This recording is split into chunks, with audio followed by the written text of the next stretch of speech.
Welcome to the last breakfast. Please enjoy the video.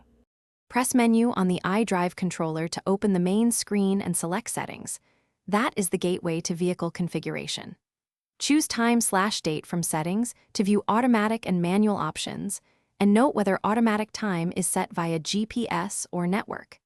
If your car uses iDrive 6 or iDrive 7, the layout will show Time/Date at the top row, while older controllers listed under System. Use the controller dial to highlight and press to enter Time/Date.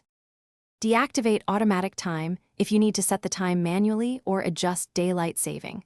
Find the automatic toggle and switch it off. Turn the controller dial to highlight hour and press to edit the value, then rotate the dial to set the correct hour. Use the controller to increase or decrease minutes and confirm with the controller press. Repeat to adjust AM or PM where shown. After setting, back out to save or press the menu option labeled Save or OK to confirm.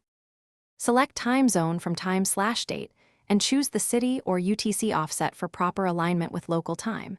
Pick a nearby city if listed rather than guessing. Enable automatic time to use GPS-based time and update for daylight saving automatically, which prevents errors when crossing zones.